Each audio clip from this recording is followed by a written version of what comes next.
할렐루야, 사랑하는 성도 여러분, 우리의 삶 가운데에서 우리는 하나님의 음성을 들을 수가 있습니다. 사도 바울은 우리가 하나님의 음성을 듣는 하나의 도구가 우리의 양심이라고 말해주고 있습니다. 우리의 양심을 따라 또한 하나님 앞에서 살아가야 된다고 바울은 말하고 있는 것입니다. 하나님의 법과 세상의 법은 기준이 전혀 다릅니다. 우리는 하나님과 사람들 앞에서 떳떳한 양심을 가지고 살아가야 됩니다. 오늘 그러한 마음을 가지고 오늘의 본문을 한번 살펴보도록 하겠습니다.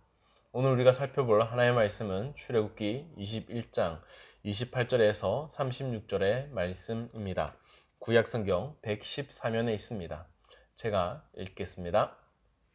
소가 남자나 여자를 받아서 죽이면 그 소는 반드시 돌로 쳐서 죽일 것이요 그 고기는 먹지 말 것이며 임자는 형벌을 면하려니와 소가 본래 받는 버릇이 있고 그 임자는 그로 말미암아 경고를 받았으되 단속하지 아니하여 남녀를 막론하고 받아 죽이면 그 소는 돌로 쳐 죽일 것이고 임자도 죽일 것이며 만일 그에게 속죄금을 부과하면 무릇 그 명령한 것을 생명의 대가로 낼 것이요 아들을 받든지 딸을 받든지 이 법규대로 그 임자에게 행할 것이며 소가 만일 남종이나 여종을 받으면 소 인자가 은 30세겔을 그의 상전에게 줄 것이요 소는 돌로 쳐서 죽일지니라.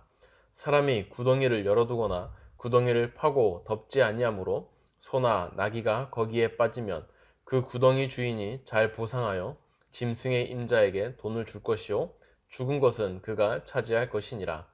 이 사람의 소가 저 사람의 소를 받아 죽이면 살아있는 소를 팔아 그 값을 반으로 나누고 또한 죽은 것은 반으로 나누려니와 그 소가 본래 받는 버릇이 있는 줄도 알고도 그 임자를 단속하지 아니하였으면 그는 소로 소를 갚을 것이요 죽은 것도 그가 차지할 것이니라. 아멘. 할렐루야. 주님의 크신 은혜와 평강이 오늘 하루 우리 사랑하는 서원교회 성도님들에게 가득하시기를 소망합니다. 우리는 이스라엘 자손들을 위해서 하나님께서 세우신 법들을 살펴보고 있습니다. 오늘은 소와 관련된 율법입니다. 지금도 그렇지만 당시의 소는 매우 귀중한 재산 중에 하나였습니다. 또한 농사를 하는 데 있어서 가장 중요한 짐승이기도 했었고, 그리고 우리의 일상생활에서 가장 많이 접할 수 있는 가축이었습니다. 하나님은 이스라엘 문제에 관한 율법을 세우시면서 그런 소에 대한 율법을 세우심으로써 이스라엘 자손들이 어떻게 소를 배상하며 또한 어떻게 율법과 삶을 분리하는 것이 아니라 조화를 시킬 수 있을지에 대해서 말씀해 주고 있습니다. 먼저 28절에서 30절의 말씀을 보겠습니다. 함께 읽겠습니다. 소가 남자나 여자를 받아서 죽이면 그 소는 반드시 돌로 쳐서 죽일 것이요 그 고기는 먹지 말 것이며 임자는 형벌을 면하려니와 소가 본래 받는 버릇이 있고 그 임자는 그로 말미암아 경고를 받았으되 단속하지 아니하여 남녀를 막론하고 받아 죽이면 그 소는 돌로 쳐 죽일 것이고 임자도 죽일 것이며 만일 그에게 속죄금을 부과하면 무릇 그 명령한 것을 생명의 대가로 낼 것이요. 아멘. 소가 사람을 받아서 죽인다면 그 소는 반드시 죽어야 했습니다. 하나님이 소를 반드시 죽이라고 하셨던 이유가 있습니다.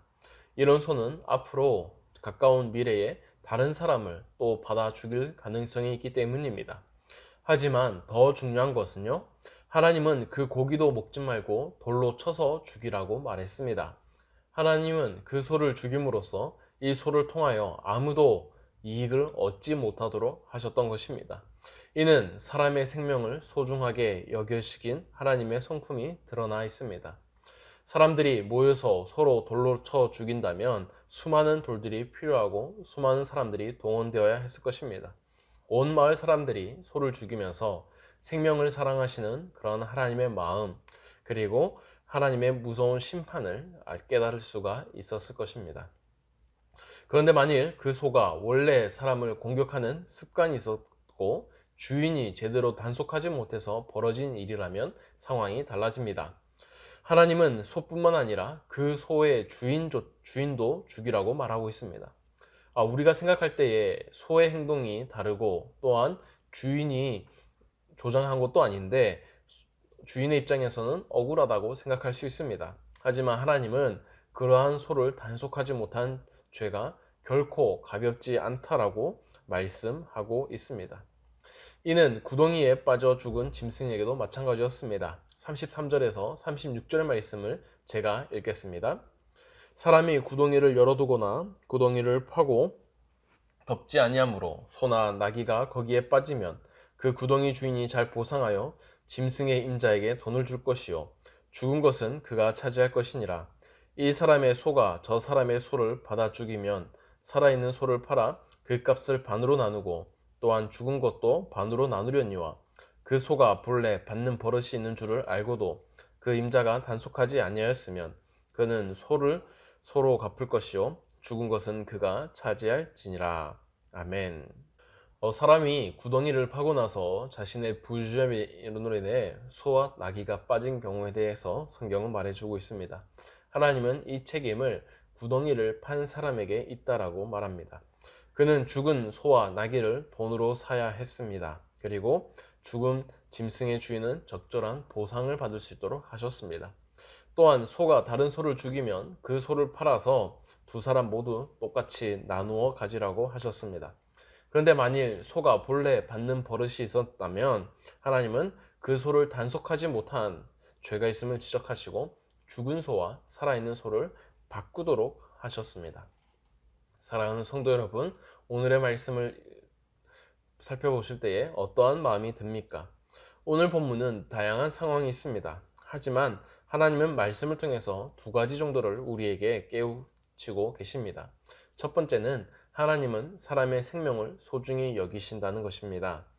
하나님은 한 사람의 죽음을 그냥 어쩔 수 없는 희생이나 아니면 대가로 전혀 생각하지 않고 있습니다.